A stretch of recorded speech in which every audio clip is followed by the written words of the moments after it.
सुप्रभात विद्यार्थी मित्रांनो. बृहन्मुंबई महानगरपालिका शिक्षण विभाग आयोजित ऑनलाईन एज्युकेशन मध्ये तुम्हा सर्वांचे खूप खूप स्वागत. आजचा आपला विषय मराठी अक्षर भारती आणि त्या अंतर्गत उपयोजित लेखन हा घटक आणि त्या अंतर्गत आपला कथालेखन हा उपघटक आज आपण अभ्यासणार आहोत. तर बघा विद्यार्थी मित्रांनो, कथा लेखनाची जी कृती आहे, ती कृती आपल्याला आपली जी क्वेश्चन पेपर असणार आहे, आपली जी कृती पत्रिका असणार आहे, त्यामध्ये विभाग 5 या अंतर्गत आपल्याला उपयोजित लेखनात वेगवेगळ्या कृती दिल्या जाणार आहे. त्यामध्ये कथा लेखन ही एक कृती आपल्याला दिली जाणार आहे. तर त्याविषयी आज आपण सविस्तर माहिती घेणार आहोत. तर आजचा आपला जो घटक आहे, कथालेखन. हा कथालेखन म्हणजे जी गोष्ट आहे. आता कथालेखन किंवा एखादी स्टोरी गोष्ट ऐकणे हे आपल्या अतिशय म्हणतात ना जिव्हाळ्याचा विषय, हो की नाही? लहानापासून मोठ्यांपर्यंत सगळ्यांनाच गोष्टी ऐकणे हे आवडते. कथा ऐकणे हे आवडते. तर अशा लहानपणापासून आतापर्यंत तुम्ही अनेक वेगवेगळ्या कथा ऐकल्या असणार आहे. त्यात अनेक बोधकथा सुद्धा असतात, ज्यातून आपण काहीतरी शिकत असतो. मग अशा बोधकथा, आजी-आजोबांनी सांगितलेल्या गोष्टी, आई-बाबांनी सांगितलेल्या कथा, ह्या वेगवेगळ्या कथा तुम्हाला ऐकायला आवडतात आणि तुम्ही आतापर्यंत ऐकलेले पण असणार आहात. तर चला मग बघूया, की आजचा जो आपला कथालेखन जो घटक आहे, त्या अंतर्गत कोणत्या गोष्टी महत्त्वाच्या आहे आणि जशा आपण कथा ऐकलेल्या आहेत, पण आता आपल्याला काय करायच्या आहे, कथा लिहायच्या सुद्धा आहेत. मग त्याविषयी आपल्याला अधिक माहिती जाणून घेणे महत्त्वाचे आहे. तर बघा आपण वेगवेगळ्या कथा बघत असतो. आता आपल्याकडे मोबाईल अवेलेबल आहे, इंटरनेट अवेलेबल आहे, तर आपण वेगवेगळ्या कथा सुद्धा YouTubeद्वारे बघत असतो. वेगवेगळ्या कथा ऐकत असतो. काही कथा काही कथांची नावे तुमच्या समोर स्क्रीनवर तुम्हाला दिसत असणार बघा. कबूतर आणि हिरा, खोटारडा पोपट, धाडसी मुंगी, आपल्या आवडत्या बोधकथा, आजीबाईंच्या गोष्टी, होडीतील प्रवास, हो की नाही? ह्या सगळ्या वेगवेगळ्या कथा आहेत आणि मग अशा कथा आपण बघितल्यानंतर, ऐकल्यानंतर आपल्याला एक वेगळा आनंद मिळत असतो विद्यार्थ्यांनो, हो की नाही? मग आपल्याला या कथेविषयी जाणून घ्यायचं आहे. कथा ऐकणे, कथा काय असते? त्याला आपण गोष्ट म्हणतो, स्टोरी म्हणतो, ते आपल्याला माहिती आहे. पण त्याविषयी अजूनही जास्त माहिती घेणे आपल्याला गरजेचे आहे. तर बघा मग कथा लेखनाविषयी आपण थोडंसं जाणून घेऊया. कथा ऐकणे व सांगणे हा लहान-थोरांच्या अगदी आवडीचा विषय. छोटे असो वा मोठे, सगळ्यांनाच कथा ऐकणे सगळ्यांचा जिव्हाळ्याचा विषय आहे. हो की नाही? कथा स्टोरी सांगणार घरातले आजी-आजोबा, आई-बाबा, आपल्यापेक्षा मोठे भाऊ-बहीण आपल्याला जर म्हटले, की "चला मी तुम्हाला स्टोरी सांगतो किंवा कथा सांगतो." तर आपण लगेचच ते ऐकण्यासाठी तयार होतो. म्हणूनच म्हटलंय, की लहान-थोरांच्या अगदी आवडीचा विषय कथा ऐकणे हा सगळ्यांच्या आवडीचा विषय. कथ्यते इति कथा म्हणजेच सांगितली जाते ती कथा.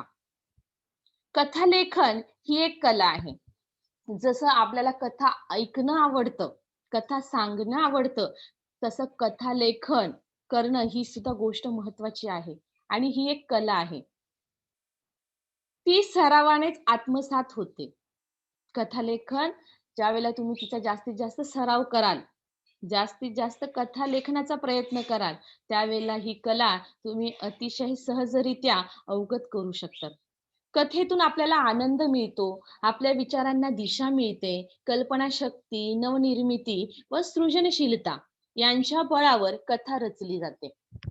कथा ही पूर्णतः काल्पनिक किंवा सत्य घटनेवरही आधारलेली असू शकते. बघा जास्तीत जास्त आपण काय करत असतो, आपली जी कल्पनाशक्ती आहे, त्या कल्पनाशक्तीचा वापर आपण कथा लेखनासाठी करत असतो. परंतु काही कथा अशा पण असू शकतात, की त्या घटना घडून गेलेल्या आहेत आणि मग त्या घडलेल्या घटनेच्या आधारावर सुद्धा आपण कथा लिहू शकतो. कथा तयार करू शकतो. कथा माहीत असण्यापेक्षा ती योग्य शब्दात मांडता येणे गरजेचे असते. बघा विद्यार्थी मित्रांनो, तुम्हाला वेगवेगळ्या स्टोरीज, वेगवेगळ्या कथा तुम्हाला माहीत असतात. परंतु ज्यावेळेला तुम्हाला असं सांगितलं जातं, की चला बरं एखादी स्टोरी लिहून दाखवा. पण त्यावेळेला तुम्हाला ती लिहायला जमत नाही. सुरुवात कशी करावी, शेवट कसा करावा, मध्य जो गाभा आहे, तो काय घ्यावा हे तुम्हाला नक्की समजत नाही. तर त्यासाठी कथा माहीत असण्यापेक्षा ती लिहिता येणे, योग्य शब्दात मांडता येणे हे अतिशय महत्त्वाचं आहे. आपल्या दृष्टीने कारण आपल्याला आपल्या कृतीपत्रिकेत हा प्रश्न विचारला जाणार आहे आणि त्या दृष्टीने आपल्याला कथा लेखनाची तयारी करायची आहे. कथेमध्ये रंजकता असावी. कथा वाचताना कथेत कल्पनेतून मांडलेले प्रसंग वा घटना आपण प्रत्यक्ष पाहत आहोत असे वाचकाला वाटले पाहिजे. जो वाचक म्हणजे ज्यावेळेला वाचली जाते, कथा वाचणारा जो व्यक्ती असतो, तो कथा वाचताना त्या कथेमध्ये जे काही मांडलेले प्रसंग किंवा घटना आहे, ती प्रसंग किंवा घटना आपण प्रत्यक्ष आपल्या समोर ती उभी राहिली पाहिजे. असं वाटलं पाहिजे, की ती आपल्यासमोर घटना घडत आहे किंवा तो प्रसंग आपल्यासमोर दिसत आहे, असं वाचकाला वाटलं पाहिजे. अशी मांडणी आपल्याला कथेची करायची आहे. वाचकाची उत्कंठा वाढवणारी कथा लिहिली गेली पाहिजे. तर ह्या गोष्टींचा पण आपल्याला काय करायचं आहे, विचार करायचा आहे. बघा मग कथा विषयानुसार कथेचे शौर्य कथा, विज्ञान कथा, बोधकथा, ऐतिहासिक कथा, रूपक कथा, विनोदी कथा इत्यादी प्रकार पडतात. कथेच्या संदर्भात आवश्यक घटक. मग कथेची संदर्भ जे आहे कथेच्या त्या संदर्भात कोणकोणते घटक आवश्यक आहे, ते आपल्याला बघायचंय. बघा, कथाबीज. कथाबीज म्हणजे काय? मग हे का महत्वाचं आहे? तर बघा, कथेचे केंद्रवर्ती सूत्र म्हणजे कथाबीज. म्हणजे आपण जे म्हणतो ना मुख्य गाभा, मुख्य घटक. तो मुख्य गाभा आणि मुख्य घटक म्हणजेच कथेचे जे बीज आहे. म्हणजे त्या कथेमध्ये काय दिलेलं आहे? कशावर ती कथा अवलंबून आहे? तो घटक, ती मध्यवर्ती कल्पना म्हणजे कथा बीज. या कथाबीजावर कथा उभी राहते. कथाबीज हा कथेचा गाभा असतो. संपूर्ण कथेचा गाभा असतो. कथेचा प्राण असतो. कथाबीज फुलवताना दैनंदिन निरीक्षण, वाचन, नवीन कल्पना, भावना यांचा कल्पक वापर आपल्याला काय करायचा आहे, कथा लेखनामध्ये करायचा आहे. आणि याचा कल्पक वापर या कथा लेखनामध्ये केलेला असतो. दुसरा घटक आहे कथेची रचना. कथेला प्रारंभ, मध्य आणि शेवट हे जे 3 घटक आहे, हे 3 घटक महत्त्वाचा आहे. प्रारंभ म्हणजे कथेची सुरुवात, मध्य म्हणजे कथेमध्ये जी मध्यवर्ती कल्पना आहे तिचा विस्तार आणि शेवट, कथेचा जो शेवट आहे, तो शेवट. कथेचा प्रारंभ कसा असला पाहिजे? आकर्षक असला पाहिजे. म्हणजे वाचणाऱ्याला त्या कथेमध्ये पुढे अजून काय घडणार आहे, याची उत्कंठा लागावी, अशी सुरुवात आपल्या कथेची असली पाहिजे. कथेची भाषा साधी आणि सोपी असावी. वाक्य जे तुम्ही सेंटेन्स जे तुम्ही यूज करणार आहात, वापरणार आहात कथा लेखनासाठी, त्या त्या सेंटेन्सची, त्या वाक्याची जी भाषा आहे, ती साधी सरळ वापरायची आहे. क्लिष्ट भाषेचा वापर आपल्याला तिथे करायचा नाहीये. कथा नेहमी भूतकाळात लिहावी. कथा ही नेहमी भूतकाळात लिहिली गेली पाहिजे. कारण ते घडलेल्या घटनेचं वर्णन असतं. म्हणून जो काळ आपल्याला वापरायचा आहे, तो आपल्याला भूतकाळातच आपल्याला कथा लिहायची आहे. नंतर पुढचा घटक आहे घटना व पात्रे. त्या कथेमध्ये जी काही पात्र येणार आहे, ती पात्र आणि ज्या घटनेचं वर्णन आपण कथेमध्ये करणार आहोत, त्याच्याविषयी आपल्याला माहिती घ्यायची आहे. कथाबीजाला अनुसरून पात्रे व घटना यांची रचना करावी. म्हणजे आपल्या कथेची जी काही मध्यवर्ती कल्पना आहे, त्या मध्यवर्ती कल्पनेला अनुसरून आपल्या कथेची पात्र आणि घटना यांची रचना आपल्याला करता आली पाहिजे. पात्र, घटना व स्थळांची वैशिष्ट्य बारकाव्यानिशी चित्रदर्शी पद्धतीने वर्णन करावी. ज्या कथेमध्ये आपण जी पात्र घेणार आहोत, ती पात्र आणि त्यांच्या संबंधित ज्या काही घटना आहेत, त्याचं वर्णन आपल्याला छान असं वर्णन छोट्या-छोट्या बारकाव्यानिशी चित्रदर्शी वर्णन करता आलं पाहिजे. म्हणजे वाचताना वाचणाऱ्याला ते चित्र त्याच्या डोळ्यासमोर उभं राहिलं पाहिजे. नंतर पुढचा घटक आहे पात्रांचे स्वभाव विशेष. म्हणजे पात्र तुम्ही त्या ठिकाणी वापरणार आहात, त्या पात्रांची नावं, त्या नावानुसार त्यांचे स्वभाव विशेष. जसे की कथेच्या आशयाला अनुरूप अशी पात्रे उभी करावी आणि त्यांच्या स्वभाव विशेषांचे व तदनुसार वागणुकीचे वर्णन करावे. मग जसं पात्र तुम्ही घेतलेलं आहे तसा स्वभाव, त्या स्वभावांचे विशेष आपल्या कथेमध्ये दिसले पाहिजे आणि त्यानुसार त्याचे वागणुकीचं वर्णन आपल्या कथेमध्ये आलं पाहिजे. उदाहरणार्थ बघा, पात्रास भीती वाटली तर, जे कथेमध्ये तुम्ही पात्र घेतलं आहे, त्या एखाद्या घटनेमध्ये त्याला खूप भीती वाटत आहे, तर त्याचं वर्णन करताना तिचे पाय लटपट कापू लागले. अशा प्रकारे वर्णन त्या ठिकाणी तुम्ही करू शकतात. खूप जास्त भीती वाटली तर आपण पूर्ण आपलं जे शरीर आहे ते पूर्ण काय होत असतं, हलत असतं आणि आपले पाय जे असतात ते जास्त काय होतात, थरथर कापू लागतात. मग याचं वर्णन करताना जास्त भीती वाटली याचं वर्णन करताना तुम्ही या ठिकाणी जसं उदाहरण दिलंय, की पात्रात जर भीती वाटली, तर त्या ठिकाणी तिचं वर्णन कशाप्रकारे करता येईल, की तिचे पाय लटपट कापू लागले. अशा प्रकारे तुम्ही वर्णन करायला हवं. नंतर पुढचा घटक आहे कथेचे संवाद व भाषा. कथेसाठी जो परिसर निवडला असेल, मग कथेमध्ये तुम्ही शहरी भाग दाखवता आहे, की ग्रामीण भाग दाखवत आहेत, त्यानुसार कथेचा जो परिसर तुम्ही निवडलेला असेल, त्यानुसार पात्राच्या तोंडी भाषा असावी, वापरावी. आता पात्र जे संवादामध्ये जी भाषा आपण वापरणार आहोत, ती भाषा आपल्याला कशाप्रकारे वापरायची आहे? परिसरानुसार.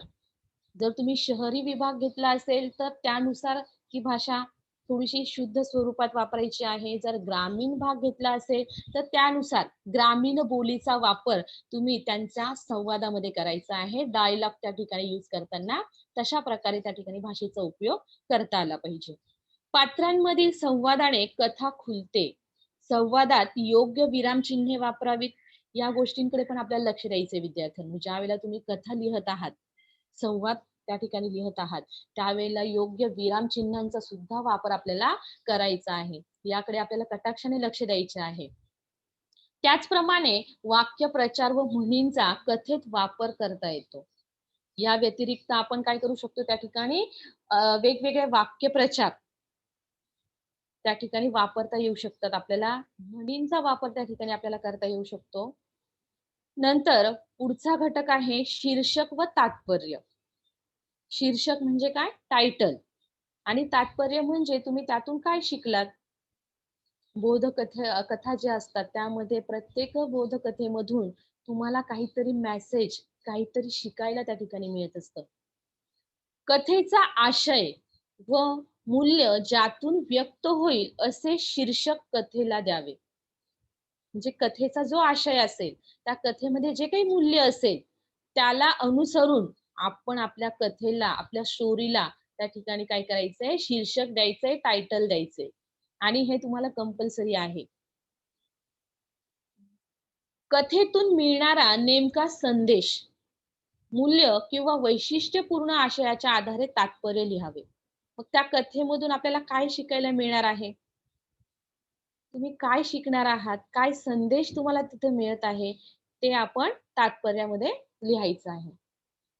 ह्या सर्व गोष्टींचा विचार, या सर्व हे जे सर्व महत्त्वाचे मुद्दे आहेत, ह्या सर्व महत्त्वाच्या मुद्द्यांचा विचार आपल्याला कथा लेखनासाठी करायचा आहे. आता कथा लेखन करताना आपण बघितलं, की कथेचा जो काळ आहे, तो आपल्याला भूतकाळ वापरायचा आहे. कथा नेहमी भूतकाळात लिहावी. आपण ऐकलेल्या, वाचलेल्या किंवा आजी-आजोबांनी किंवा आई-बाबांनी सांगितलेल्या ज्या काही कथा होत्या, त्या सगळ्या भूतकाळातच होत्या. कारण घडलेल्या घटना किंवा काल्पनिक, त्या घडलेल्या घटनांचं आपण वर्णन करतो, म्हणून आपल्याला त्या ठिकाणी काय करायचंय, भूतकाळाचाच वापर करायचा आहे. म्हणून आपल्याला त्या ठिकाणी सेंटेन्स ज्यावेळेला तुम्ही यूज करतात, वाक्य त्यावेळेला यूज करतात, त्यावेळेला त्या ठिकाणी घडून घडलेल्या ज्या घटना आहेत, म्हणून त्या ठिकाणी आपल्याला होता, होती, होते, केला, केली अशी भूतकाळातील क्रियापदांचा आपल्याला काय करायचा आहे? वापर करायचा आहे. स्थळ व पात्रे यांना योग्य नावे कशी द्यावी? जे काही तुम्ही स्थळ, प्लेस निवडणार आहात, परिसर निवडणार आहात आणि जी तुमच्या कथेला अनुसरून जी पात्र तुम्ही घेणार आहात, त्यांना नावं कशाप्रकारे द्यायची? त्याची थोडक्यात माहिती. ज्याप्रमाणे सिनेमामध्ये अभिनेता-अभिनेत्रींची नावे भूमिकेला शोभणारी असतात. ज्याप्रमाणे तुम्ही चित्रपट बघतात, मूव्हीज बघतात, त्यामध्ये तुमचे जे हिरो-हिरोईन्स असतात, त्यांना नावं दिलेली असतात. त्यांच्या भूमिकेला शोभणारी नावं त्यांना दिलेली असतात. त्याप्रमाणे कथेत पात्रांना योग्य नावे असावीत. त्याचप्रमाणे आपण काय करायचंय, जसे आपले मूव्हीमध्ये हिरो-हिरोईन असतात, म्हणजे ती त्या मूव्हीचे पात्र असतात. त्याच प्रकारे आपल्याला आपल्या कथेमध्ये जे आपण पात्र घेणार आहोत, त्या पात्रांना आपल्या कथेनुसार त्यांच्या भूमिकेला शोभणारी नावे आपल्याला घ्यायची आहेत. विक्रमादित्य नावाचा भिकारी व दगडू नावाचा राजा अशी जर नावं आपण घेतली, तर योग्य होणार नाही. कारण विक्रमादित्य नाव कोणाला शोभणार आहे? राजाला. हो की नाही? आणि दगडू आपण भिकाऱ्याला नाव देऊ शकतो. पण त्याचा एकदम विरोधाभास करायचा नाहीये. जसं या ठिकाणी दिलंय, की विक्रमादित्य आपण नावाचा भिकारी घेतला आणि दगडू नावाचा राजा घेतला, तर ती नावं काय होणार आहे त्या ठिकाणी? अयोग्य होणार आहेत. तसेच प्राणी व पक्ष्यांना नावे देऊ नयेत. पण जर पाळीव प्राणी असतील, तर त्यांना आपण नावे देऊ शकतो. म्हणजे गोष्टीत जंगलातले जर प्राणी असेल, जंगलातील प्राण्यांचं वर्णन असेल, तर त्यांना आपल्याला नावं द्यायची नाहीये. पण कथा जर अ, कौटुंबिक असेल किंवा अ, पाळीव जे प्राणी असतात, त्यांच्याशी संबंधित असेल, तर आपण त्या प्राण्यांना नाव देऊ शकतो. त्याचप्रमाणे स्थळांचे योग्य नाव असावे. उदाहरणार्थ गाव असल्यास रामपूर, नगर असल्यास धनकपूर आणि जंगल असल्यास सुंदरबन अशाप्रमाणे आपण काय करू शकतो, स्थळ आणि पात्रांना योग्य अशी नावे देऊ शकतो. नंतर वाक्यप्रचार, म्हणी, संवाद यांचा उपयोग. तर हे आपण आधी पण बघितलं, की आपण जी कथा लेखन करणार आहोत, त्या कथा लेखनामध्ये आपण जे संवाद घेणार आहोत, पात्रांचे जे संवाद घेणार आहोत, त्या संवादामध्ये आपल्याला योग्य विरामचिन्हांचा उपयोग करायचा आहे. हो की नाही? आणि त्याचबरोबर वाक्यप्रचार, म्हणी योग्य त्या ठिकाणी सुद्धा आपण त्याचा उपयोग करू शकतो. 2 ते 3 संवाद निश्चित असावेत. ते लिहिताना विरामचिन्हांचा योग्य उपयोग करावा. उदाहरणार्थ, राजा म्हणाला, स्वल्पविराम, "त्या चोराला पकडून आणा." दुहेरी अवतरण चिन्हात दिले बघा. "त्या चोराला पकडून आणा." म्हणी, वाक्यप्रचार या प्रसंगांना शोभणारा असाव्यात. जर तुम्ही त्या ठिकाणी म्हणींचा उपयोग करणार असाल, वाक्यप्रचारांचा उपयोग करणार असाल, तर योग्य घटना किंवा योग्य प्रसंग त्याला योग्य अशा शोभणाऱ्या त्या ठिकाणी म्हणी किंवा वाक्यप्रचारांचा आपल्याला उपयोग करायचा आहे. नंतर कथेची सुरुवात आणि शेवट कशाप्रकारे करायचा? हे आपण आधी सविस्तर बघितले. थोडक्यातच आपण बघूया, की कथेला आकर्षक सुरुवात व बोधपर शेवट असावा. गोष्टीची सुरुवात अत्यंत चित्तवेधक व वाचकांची उत्कंठा जागृत करणारी असावी. गोष्टीचा शेवट हा प्रारंभ महत्त्वपूर्ण असतो. म्हणून गोष्टीचा शेवट हा आकर्षक व संक्षिप्त असावा. वाचकांच्या मनावर परिणाम व्हावा, गोष्ट थोडा काळ त्यांच्या मनात रेंगाळत राहावी, प्रसंगानुरूप ती लक्षात यावी अशी लिहावी. बघा, की गोष्टीचा जो शेवट आणि प्रारंभ हे महत्वाचे आहेत. गोष्टीचा प्रारंभ आपल्याला अशा एकदम चांगल्या याच्या प्रकारे करायचा आहे, की वाचकाची उत्कंठा त्या ठिकाणी जागृत झाली पाहिजे, की पुढे गोष्टीमध्ये काय आहे, कथेमध्ये काय आहे. मग त्यानुसार त्या वाचकाची उत्कंठा वाढवणारी आपली सुरुवात असावी आणि गोष्टीचा जो शेवट आहे, तो आकर्षक आणि संक्षिप्त असावा. जास्त पाल्हा त्या ठिकाणी आपल्याला लावायचा नाहीये. योग्य असा शेवट त्या गोष्टीचा आपल्याला करायचा आहे, की ज्याचा परिणाम वाचकाच्या मनावर झाला पाहिजे आणि गोष्ट वाचून झाल्यानंतर सुद्धा त्या वाचकाच्या मनामध्ये ती गोष्ट रेंगाळत राहिली पाहिजे. पुन्हा-पुन्हा त्या गोष्टीची आठवण, पुन्हा-पुन्हा त्या गोष्टीतले प्रसंग त्याला आठवले पाहिजे. अशा प्रकारे आपल्याला गोष्टीचं सुरुवात, मध्य आणि शेवट करायचा आहे. गोष्टीची भाषा साधी सोपी व प्रवाही असावी. अक्षर सुंदर व खाडाखोड न करता शुद्ध लेखनाच्या नियमांचे पालन करून लिहावी. हे अतिशय महत्वाचे विद्यार्थ्यांनो, की तुम्ही जी कथा लिहिणार आहे, ती कथा लिहिताना अक्षर तुम्ही सुंदर काढायचं आहे. जास्त खाडाखोड त्या ठिकाणी करायची नाहीये आणि शुद्ध लेखनाकडे विशेष आपल्याला लक्ष द्यायचे आहे. तेव्हाच गोष्ट अधिक आकर्षक व प्रभावशाली बनते. ज्यावेळेला तुमचं जे प्रेझेंटेशन आहे, तुमचं जे सादरीकरण आहे, ते कशाप्रकारे आहे, त्यानुसार तुमची जी गोष्ट आहे, जी कथा आहे, ती अधिक प्रभावशाली, आकर्षक बनत असते. गोष्टीला योग्य शीर्षक व तात्पर्य कसे द्यायचे? शीर्षक म्हणजे काय? टायटल आणि तात्पर्य म्हणजे त्यातून तुम्हाला मिळणारा संदेश किंवा त्यातून तुम्ही काय शिकलात. गोष्टीच्या सुरुवातीला व मध्यभागी शीर्षक लिहावे. गोष्ट सुरुवात करायच्या आधीच सर्वप्रथम आपल्याला शीर्षक लिहायचं आहे ओळीच्या मध्यभागी आणि नंतरच्या ओळीने आपल्याला काय करायची? कथा लेखनाची सुरुवात करायची आहे. शीर्षक गोष्टीशी संबंधित असावी. जी गोष्ट, जी कथा आपण लिहिणार आहोत, तिला सूट होईल अशी असं शीर्षक आपल्याला त्या ठिकाणी द्यायचं आहे. आपल्या कथेशी संबंधित शीर्षक त्या ठिकाणी आपल्याला द्यायचं आहे. 1 किंवा 2 शब्दात असल्यास उत्तम. शीर्षक कधीही वाक्य किंवा प्रश्न स्वरूपात असू नये. ह्या गोष्टींचं सुद्धा तुम्हाला काय करायचंय, या गोष्टी लक्षात ठेवायच्या की शीर्षक आपल्याला कमीत कमी शब्दात मांडायचे आहे आणि त्यातल्या त्यात सेंटेन्स किंवा वाक्य आपल्याला त्या ठिकाणी शीर्षक म्हणून वापरायचं नाहीये आणि प्रश्न स्वरूप तर अजिबातच असू नये. जे गोष्टीला आपण शीर्षक देणार आहोत, त्याचं स्वरूप जे आहे ते प्रश्न स्वरूपात असू नये किंवा मोठी वाक्य त्या ठिकाणी शीर्षकासाठी वापरू नये. 1-2 शब्दामध्ये शीर्षक असलेले उत्तम. गोष्ट संपल्यावर तात्पर्य थोडक्यात लिहावे. तुमची गोष्ट लिहून झाल्यानंतर त्यातून काय संदेश मिळतो आहे, काय शिकायला मिळत आहे, ते तात्पर्य आपल्याला थोडक्यात लिहायचं आहे. तात्पर्य अर्थात गोष्टीपासून मिळणारा बोध. गोष्ट लेखनात 1 गुण शीर्षकासाठी व 1 गुण तात्पर्यासाठी दिला जातो. म्हणून या दोन्हीही गोष्टी महत्त्वाच्या आहेत विद्यार्थ्यांनो. शीर्षक आहे, तुम्हाला त्यासाठी 1 गुण दिलेला आहे आणि तात्पर्य तुम्ही त्या गोष्टीत काय शिकलात, त्या गोष्टीतून काय बोध मिळाला, त्यासाठी तुम्हाला 1 गुण दिलेला आहे. त्यामुळे हे दोन्हीही जे घटक आहेत, ते अतिशय महत्त्वाचे आहेत. कथालेखन मूल्यमापनाच्या नियोजित कृती. मग तुम्हाला तुमची जी कृतीपत्रिका आहे, प्रश्नपत्रिका आहे, त्यामध्ये कथालेखनावर कशाप्रकारे प्रश्न विचारले जाणार आहे किंवा कशाप्रकारे तुम्हाला कृती दिली जाणार आहे. तर बघा, कथा बीजावरून कथालेखन. तुम्हाला कथा बीज दिले जाईल आणि त्या कथा बीजावरून तुम्हाला सांगितलं जाईल, की कथा लेखन करा. उदाहरण कथाबीज म्हणजे करावे तसे भरावे. हे उदाहरण दिलंय. फक्त तुम्हाला एवढं दिलं जाईल, की करावे तसे भरावे. या कथा बीजावरून तुम्ही कथा लिहा. अशा प्रकारे तुम्हाला कृती विचारली जाईल. मग कथाबीज वेगवेगळ्या स्वरूपाचे असू शकतं.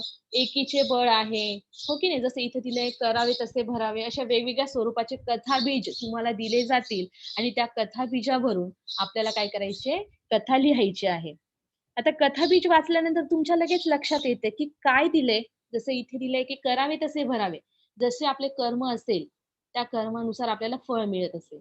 मग अशा बऱ्याच गोष्टी आहेत किंवा तुम्ही गोष्ट तयार सुद्धा करू शकतात. काल्पनिक त्या ठिकाणी तुमची जी कल्पनाशक्ती आहे ती वापरा आणि त्या ठिकाणी ती जी कथा आहे ती तयार करा. दुसरी कृती शीर्षकावरून कथालेखन. शीर्षक तुम्हाला दिलं जाईल. टायटल तुम्हाला दिलं जाणार आणि त्या टायटल त्या शीर्षकानुसार त्या शीर्षकाचा उपयोग करून तुम्हाला काय करायचंय? कथालेखन करायचं आहे. नंतर पुढची कृती आहे शब्दांवरून कथालेखन. काही शब्द तुम्हाला दिले जाणार विद्यार्थ्यांनो. 2, 3, 4 असे शब्द दिले जाणार आणि त्या शब्दांचा उपयोग करून आपल्याला काय करायचंय? कथालेखन करायचं आहे. दिलेल्या शब्दांचा उपयोग आपल्या कथेत करायचा आहे. आणि मग अशा शब्दांना आपल्याला वापरून कथालेखन करता आलं पाहिजे. अपूर्ण कथा पूर्ण करणे. असा सुद्धा प्रश्न तुम्हाला विचारला जाऊ शकतो. अपूर्ण कथा दिली जाऊ शकते, ती पूर्ण करण्यास तुम्हाला सांगितलं जाणार. मग त्यामध्ये सुद्धा 2 प्रकार आहे विद्यार्थ्यांनो. कथेचा पूर्वार्ध देऊन उत्तरार्ध लिहिणे. तुम्हाला कथेची सुरुवात त्या ठिकाणी दिली असणार आहे विद्यार्थ्यांनो आणि ती जी कथा दिलेली असणार सुरुवात, त्याचा शेवट तुम्हाला करायचा आहे. किंवा कथेचा उत्तरार्ध देऊन पूर्वार्ध लिहिणे. तुम्हाला कथेचा शेवट दिला जाईल, त्याचं तुम्हाला सुरुवात करायची आहे. त्याचा पूर्वार्ध तुम्हाला लिहिण्यास सांगितला जाईल. अशा प्रकारची सुद्धा कृती तुम्हाला येऊ शकते. म्हणजेच दिलेली कथा आपल्याला काय करावी लागणार त्या ठिकाणी पूर्ण करावी लागणार आहे. आपल्या कल्पनाशक्तीने. आणि पुढची 5वी जी कृती आहे मुद्द्यावरून कथालेखन. ही सर्रास आपल्याला कृतीपत्रिकेत तुमच्या प्रश्नपत्रिकेत विचारली जाते. मुद्दे दिले जातात आणि त्या मुद्द्यांना अनुसरून त्या मुद्द्यांचा उपयोग करून आपल्याला कथा लिहायची असते. तर या ठिकाणी आपण उदाहरण घेतलंय कथेचं. या ठिकाणी शीर्षक दिलेलं आहे लोभी राजा. बघा, लोभी राजाची कथा बघूया. खूप खूप वर्षापूर्वी मिडास नावाचा एक राजा होता. ही गोष्ट तुम्हाला माहित असणार आहे विद्यार्थ्यांनो, मिडास राजाची. कशा प्रकारे तो लोभी होता आणि त्या लोभाचे फळ त्याला कसे मिळाले. तर बघूया चला. त्याला एक मुलगी होती. त्याची प्रजा खूप दुःखी होती, कारण त्याला सोन्याचा फार हव्यास होता. सोने मिळवण्यासाठी काय वाटेल ते करायला तो तयार होता. आपल्या प्रजाजनांची ही लूट करून तो त्यांच्याकडून सोने हिरावून घेत असे. बघा तो राजा किती त्याला हवा आहे, किती त्याचा लोभ आहे, की तो आपल्या प्रजेला सुद्धा दुखी करतोय. त्या प्रजेकडनं सुद्धा काय करतोय, लूट करतोय. का तर त्याच्याकडे जे सोने आहे ते जास्तीत जास्त वाढावे. सोन्याचा जो साठा आहे तो जास्तीत जास्त वाढावा म्हणून तो आपल्या प्रजेला सुद्धा काय करतोय, त्रास देतोय, प्रजेला सुद्धा लुटतोय. एक दिवस अचानक त्याला देवाचे दर्शन झाले. देवाने त्याला सांगितले, तू सोन्याचा हव्यास सोडून दे. त्याने तूही दुःखी होशील आणि तुझी प्रजाही दुःखी होईल. पण मिडासने हे ऐकले नाही. बघा, स्वतः देवाने त्याला दर्शन दिले आणि देवाने त्याला सांगितले, की तू सोन्याचा हव्यास सोडून दे. त्याने तूही दुःखी होशील आणि तुझी प्रजा सुद्धा दुःखी होईल. पण देवाने सांगितलेले हे मिडासने ऐकले नाही. देवाला म्हणाला, मला असे वरदान दे की मी ज्या वस्तूला स्पर्श करे ती सोन्याची होईल. बघा किती लोभ वाईट असतो, किती त्याला हाव आहे सोन्याची. प्रत्यक्ष देव त्याला सांगतोय की सोन्याचा हाव सोडून दे, सोन्याची जी तुझी हाव आहे ती सोडून दे. परंतु तो ऐकत नाही. अजून देवाकडून तो वरदान मागतो की मी ज्या वस्तूला स्पर्श करेल ती वस्तू सोन्याची झाली पाहिजे.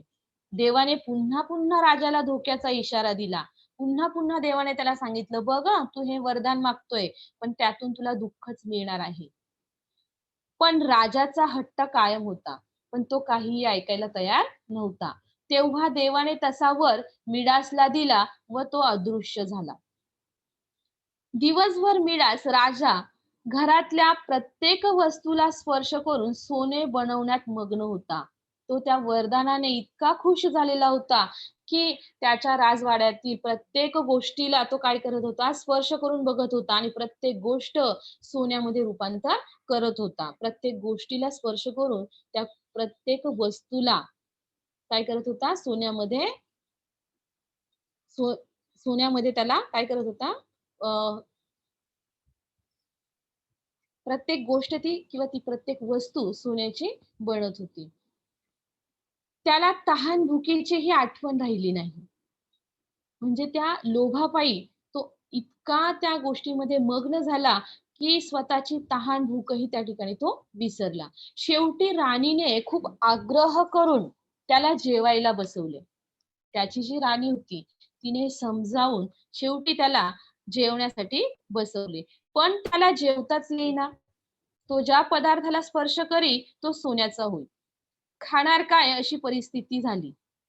मग त्या ठिकाणी त्याला ज्या गोष्टीला, कारण देवाने त्याला वरदान दिलंय, तू ज्या वस्तूला, ज्या पदार्थाला स्पर्श करशील, तो पदार्थ किंवा ती वस्तू सोन्यात रूपांतर होईल.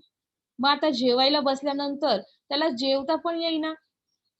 का जेवता येईना? कारण ज्या पदार्थाला तो हात लावायचा, हात स्पर्श करायचा, तो पदार्थ सोन्यामध्ये रूपांतर व्हायचं. मग आता खाणार काय अशी परिस्थिती राजाची झाली. त्याची राणी व राजकन्या त्याच्या जवळ आल्या. पण मिडासने स्पर्श केल्याबरोबर त्यांचेही रूपांतर सोन्याच्या पुतळ्यात झाले. आता त्याची जी मुलगी होती आणि त्याची जी पत्नी होती, जी राणी होती, ते दोघीही त्याच्या जवळ आल्यानंतर, त्याचा स्पर्श झाल्यानंतर त्या दोघींचेही रूपांतर सोन्यामध्ये झाले आणि ते सोन्याच्या पुतळ्यात त्यांचं रूपांतर झालं. आता मात्र मिडासला पूर्ण कल्पना आली, की हा वर किती भयंकर आहे. आता त्याची चूक त्याच्या लक्षात आली बघा. ज्यावेळेला त्याची मुलगी आणि पत्नी पुतळ्यात रूपांतर झाले, त्यावेळेला त्याला त्याची चूक लक्षात आली, की हा जो मी वर मागितलेला आहे, हे जे वरदान मला मिळालेलं आहे, ते खूपच भयंकर आहे. भुकेने आणि प्रियजनांच्या विरहाच्या दुःखाने तो विडापिसा होऊन गेला. वेडापिसा म्हणजे अगदी वेड लागण्याच्या याच्यावर तो आला. त्याला पश्चाताप झाला. त्याला त्या गोष्टीचा खूप-खूप पश्चाताप झाला, की मी काय केलं आहे या ठिकाणी हव्यासापायी माझी पत्नी आणि माझी जी कन्या आहे, त्यांना मी गमावून बसलेलो आहे. त्याला खूप-खूप पश्चाताप झाला. पण त्याचा आता काय उपयोग होता? शेवटी त्याने पुन्हा देवाची आराधना केली आणि शेवटी त्याने परत देवाची काय केली? आराधना केली. देव पुन्हा आला आणि राजाने देवाची माफी मागितली. देवाने सर्व पूर्ववत केले. आता राजा आता राजाने सोन्याचा कधीही विचार केला नाही. बघा विद्यार्थ्यांनो, की तो राजा इतका त्या लोभामध्ये इतका मग्न झाला होता, की त्याला स्वतःच्या कुटुंबाची त्याने तो विचारच केला नाही, की पुढे सर्व गोष्टीला जर मी स्पर्श करत गेलो, तर पुढे काय होणार आहे? काय घटना घडणार आहे? या गोष्टीचा काहीही विचार केला नाही आणि वरदान मागून घेतले. आणि शेवटी काय झालं, पश्चाताप करून देवाकडे आराधना करून या गोष्टीतून त्याने सुटका करून घेतली. म्हणून आपण लक्षात ठेवायचं, की लोभ हा अतिशय वाईट. मग यातून जे तात्पर्य आहे, काय तुम्ही शिकणार आहात, की लोभ हा काय आहे, अतिशय वाईट आहे. कधीही लोभ करू नये. लोभाचे फळ वाईटच मिळते. अशा प्रकारे तात्पर्य तुम्ही त्या ठिकाणी शिकू शकतात आणि तात्पर्य तुम्हाला लिहायचं आहे. इथे जरी दिलेले नाहीये, तरी तात्पर्य तुम्ही लिहिताना त्या ठिकाणी तुम्हाला तात्पर्य लिहिणं गरजेचं आहे, आवश्यक आहे. पुढची कथा आहे हुशार कोंबडी. एकदा एक भुकेला कोल्हा एका खोपटात शिरून काहीतरी खायला मिळविण्याच्या शोधात असता एक कोंबडी त्याच्या दृष्टीस पडली. पण ती उंच माळ्यावर बसली होती, त्यामुळे तिच्या जवळ त्याला जाता येईना. बघा, आपण गोष्टीत घेतला तर आपल्याला माहिती आहे, की कोल्हा काय असतो? अतिशय लबाड, अतिशय धूर्त प्राणी. स्वतःच्या स्वार्थासाठी तो कोणत्याही प्राण्यांचा काय करून घेत असतो? उपयोग करून घेत असतो. अशा या लबाड कोल्ह्याची ही गोष्ट आहे. पण कधी ना कधी विद्यार्थ्यांनो, शेरास सव्वा शेर मिळतो की नाही? तशीच ही कोंबडी होती. म्हणूनच आपल्या गोष्टीला शीर्षकच आहे, की हुशार कोंबडी. मग तो कोल्हा तो भुकेला असताना तो एका खोपटात शिरला आणि काहीतरी खाण्यासाठी शोधत होता आणि तेवढ्यात त्याला एक ती कोंबडी दिसली, पण ती उंच माळ्यावर बसली होती. त्यामुळे तिच्याजवळ त्याला जाता येईना. मग तिला युक्तीने खाली आणून मारून खावी या हेतूने कोल्हा तिला म्हणाला. आता काहीच खायला नाही तर कोंबडी समोर आहे, तर तिला तरी आपण खाऊ या उद्देशाने तो तिला म्हणाला, "कोंबडीताई, तुझी हाल-हवाल कशी आहे? हाल-हवाल म्हणजे तू कशी आहेस? तब्येत ठीक आहे ना?" म्हणजे तिची विचारपूस तो करतो आहे. "तू बरेच दिवस आजारी असून घरातच निजून असतेस असं समजलं. म्हणजे तुझी तब्येत बरी नाही, म्हणून मी तुझ्या काळजीपोटी या ठिकाणी आलेलो आहे." असं तो काय करत आहे, त्या कोंबडीला सांगत आहे. तेव्ह "तू बरेच दिवस आजारी असून घरातच निजून असतेस असं समजलं. तेव्हापासून तुझ्या काळजीनं मला झोप येत नव्हती." बघा केवढी काळजी त्याला. हो की नाही? "खरंच ताई, आता तू बरी आहेस का? थोडा वेळ खाली उतर, म्हणजे मी तुझी नाडी तरी पाहीन आणि तुला योग्य औषध उपचार देईन." याप्रमाणे अघळ-पघळ बोलून कोल्हा तिची स्तुती करीत असतो. म्हणजे वेगवेगळ्या गोष्टीने तिच्याशी गोड-गोड बोलून कशाप्रकारे तिला आपल्या जवळ बोलवता येईल, या दृष्टीने तो तिच्याशी काय करत असतो? गोड-गोड बोलत असतो. तिची विचारपूस करत असतो. जेणेकरून कोंबडी खाली येईल आणि तिला खाता येईल. अशा प्रकारे तो तिच्याशी गोड-गोड गोडी गुलाबीने बोलून तिला सांगत असतो, की "तू माझ्याजवळ ये, मी तुझी नाडी तपासतो आणि तुला योग्य ते औषध उपचार देतो, काही उपचार सांगतो." कोल्ह्याचा डाव ओळखून कोंबडी बसल्या जागेवरूनच म्हणाली, आता बघा कोंबडी काय आहे इथे हुशार आहे. तिच्यामध्ये चातुर्य गुण आहे. ती काय म्हणते बघा, तिने त्या कोल्ह्याचा डाव ओळखलेला आहे. कोल्ह्याचा डाव ओळखून कोंबडी बसल्या जागेवरूनच म्हणाली, "खरंच भाऊ, तू जी बातमी ऐकली ती अगदी खरी आहे. असा आजार मला कधीही झाला नव्हता. मी आता खाली उतरून तुझ्याकडे आले असते, पण माझ्या वैद्याने मला अगदी बजावून सांगितले आहे, की तू आपली जागा सोडून कुठेही जाऊ नकोस." बघा किती हुशार आहे ती. काय सांगते, की "हो भाऊ, खरंच तू जे ऐकलं ना ते खरं आहे. असा आजार मला कधीही झाला नव्हता. पण मी आता जर खाली उतरून तुझ्याकडे जर आले असते, पण माझ्या वैद्याने, वैद्य म्हणजे डॉक्टर, मला अगदी बजावून सांगितलं आहे, की तू आपली जागा सोडून कुठेही जाऊ नकोस. कारण अशक्तपणामुळे जागेवरून हलण्याचे श्रम माझ्याने सोसणार नाहीत आणि म्हणून माझ्यानं खाली येऊ शकत नाही. हो की नाही? काय सांगते ती, की खरंच मी खूप अशक्त आहे. मी माझी जागा सोडू शकत नाही आणि माझ्या वैद्याने सुद्धा मला बजावून सांगितलंय, की "तू तुझी जागा सोडून कुठेही जाऊ नकोस. तरी आता तू यावेळी जा. सध्या मी इतकी अशक्त आहे, की जर मी उतरून खाली आले, तर माझे प्राणच जातील. त्यामुळे तू लांबूनच माझी तपासणी करून सांग. मी त्याप्रकारे काळजी घेईन." हे ऐकून कोल्हा समजून चुकला, की कोंबडी हुशार आहे आणि तो त्या खोपटातून उदास होऊन बाहेर आला आणि अशा प्रकारे कोल्ह्याला उपाशीच जंगलात जावे लागले. कोल्ह्याची झालेली फजिती पाहून कोंबडी मनातल्या मनात हसू लागली. बघा किती ती हुशार कोंबडी. तिने कोल्ह्याचा डाव ओळखला, की मी जर जवळ गेली तर हा मला मारून खाईल. त्यामुळे ती सुद्धा त्याला तिच्या चातुर्य गुणाने त्याच्या प्रश्नाला तिने योग्य असं उत्तर देऊन तिने स्वतःची सुटका त्या कोल्ह्याच्या तावडीतून करून घेतली. मग या ठिकाणी आपण तात्पर्य जे आहे ते काय देऊ शकतो? चातुर्य गुण जर आपल्याजवळ असेल, तर आपण कोणत्याही परिस्थितीतून आपल्याला मार्ग काढता येतो. हो की नाही? आणि असं पण म्हणू शकतो, की शक्तीपेक्षा युक्ती श्रेष्ठ हेही त्या ठिकाणी आपण देऊ शकतो. म्हणजेच काय चातुर्य गुण किती महत्वाचा आहे. कोणत्याही परिस्थितीवर, कोणत्याही संकटातून आपण काय करू शकतो, त्या परिस्थितीचा सामना करू शकतो किंवा त्या परिस्थितीतून मार्ग काढू शकतो. बघा आता तुम्हाला जो प्रश्न, जी कृती दिली जाणार आहे, ही कृती अशा प्रकारे असणार आहे. प्रश्न 5 आ कथालेखन. त्याला तुम्हाला शब्द मर्यादा दिलेली आहे 80 ते 90 शब्द. या ठिकाणी तुम्हाला प्रश्न दिलेला आहे, की कृती जी आहे, खालील मुद्द्यांवरून कथा लिहा. ही जी कृती आहे, की मुद्दे दिलेले आहे. ते मुद्दे आपल्याला वाचायचे आहे, लक्षात घ्यायचे आहे आणि त्यानुसार आपल्याला कथा लिहायची आहे. मुद्दे काय-काय आहे बघूया. मुलगा व आई म्हणजे या ठिकाणी 2 पात्र आली, आई आणि मुलगा. फणस पिकणे, फणस म्हणजे जॅकफ्रूट. मुलाला गऱ्यांची आवड, जे फणसात आतमध्ये जे गरे निघतात, त्या गऱ्यांची त्या मुलाला आवड आहे, म्हणजे त्याला ते आवडतात. आईने आधी गरे शेजाऱ्यांना वाटणे, मुलगा नाराज, आईने समजावणे, देतो तो देव, राखून ठेवतो तो राक्षस, स्वतः आधी इतरांचा विचार. हे आपल्याला मुद्दे दिले आहे आणि ह्या मुद्द्यानुसार आपल्याला काय करायची आपली कथा तयार करायची आहे, कथा लिहायची आहे. मग बघा ही जी कथा आहे, त्या कथेला आपल्याला शीर्षक द्यायचं आहे. तर या ठिकाणी ज्यावेळेला आपण मुद्दे वाचतो, ते समजून घेतो, त्यावेळेलाच एक अंदाज आपल्याला येतो, की कशाविषयी आपण कथा बनवू शकतो. त्या ठिकाणी सांगितलंय, की आई आणि मुलाचं उदाहरण दिलेलं आहे.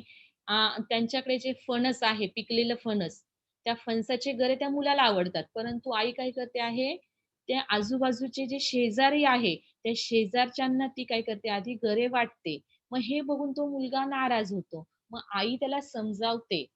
शिकवते, की आपण पहिले इतरांचा विचार करावा आणि मग स्वतःचा. मग यातून ती आई जी आहे, ती आई काय करते आपल्या मुलाला योग्य संस्कार देते. मग यातून आपण आपल्या कथेला शीर्षक देऊ शकतो, की एक वाटा संस्काराचा. बघा मग कथा काय आहे त्यावर आधारित. एका गावात रघु नावाचा एक मुलगा, बघा त्या मुलाला नाव दिलंय. पात्र आहे मुलगा, त्या पात्राला आपण नाव दिलंय रघु. रघु नावाचा एक मुलगा व त्याची आई राहत असे. बाबा कामानिमित्त बाहेर गावी असत.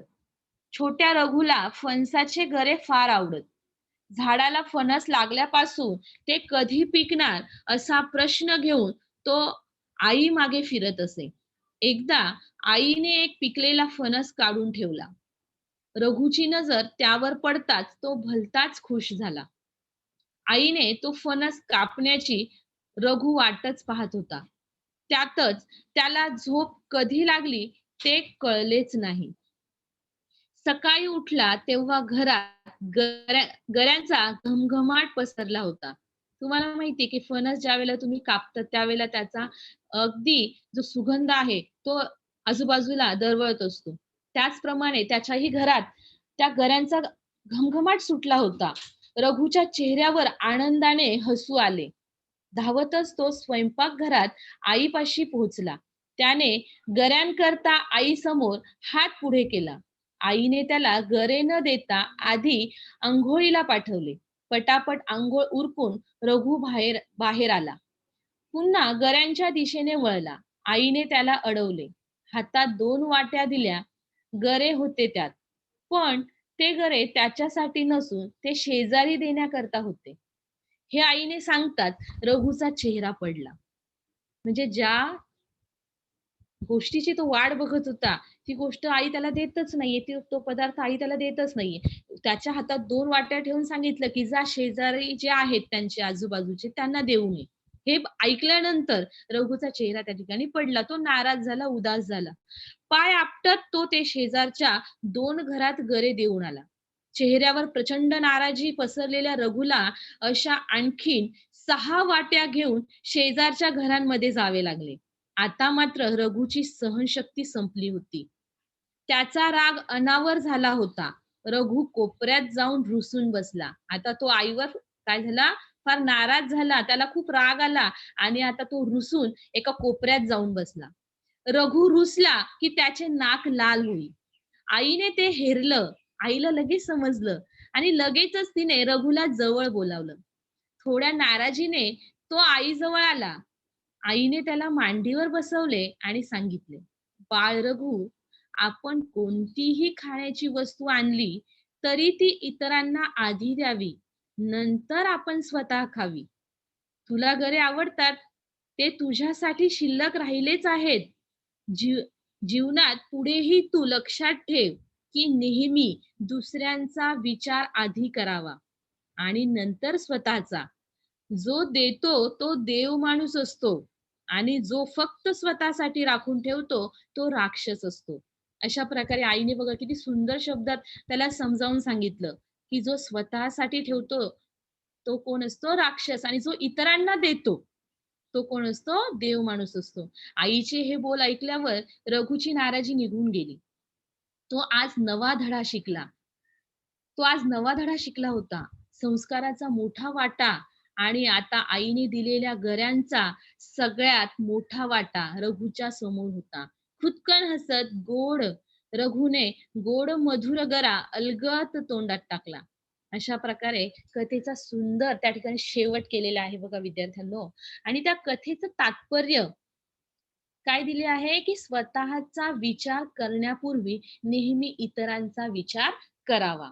जसं की आईने छान उदाहरण दिलं, की दुसऱ्यांना देतो तो देव आणि स्वतःसाठी राखून ठेवतो तो राक्षस.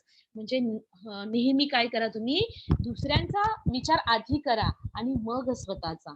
या प्रकारे आईने आपल्या मुलावर छान असं संस्कार दिलेले आहे. एक छान गोष्ट त्याला त्या ठिकाणी समजावून सांगितलेली आहे. म्हणून आपल्या गोष्टीचं जे शीर्षक आहे, ते शीर्षक काय आहे? एक वाटा संस्काराचा. आणि गोष्टीचं जे तात्पर्य आहे, ते आहे स्वतःचा विचार करण्यापूर्वी नेहमी इतरांचा विचार आधी करावा. ठीक आहे. गोष्ट खूप सुंदर आहे. अशाच वेगवेगळ्या गोष्टी तुम्ही तुमची कल्पनाशक्ती वापरून तुम्ही काय करा, अशा गोष्टी लेखनाचा, कथा लेखनाचा सराव करा आणि जेवढा जास्त तुम्ही सराव कराल, तेवढं जास्त तुम्हाला काय होईल, कथा लेखन करण्यामध्ये तुम्हाला काय येईल, उत्साह त्या ठिकाणी निर्माण होईल आणि जी तुमची परीक्षा असेल त्यावेळेला तुम्हाला कथा लेखन करणं अतिशय सोपे जाईल. ठीक आहे. आज आपण इथेच थांबूया आणि इथे मी तुमचा निरोप घेते आणि माझं जी तासिका आहे ती इथे संपवते.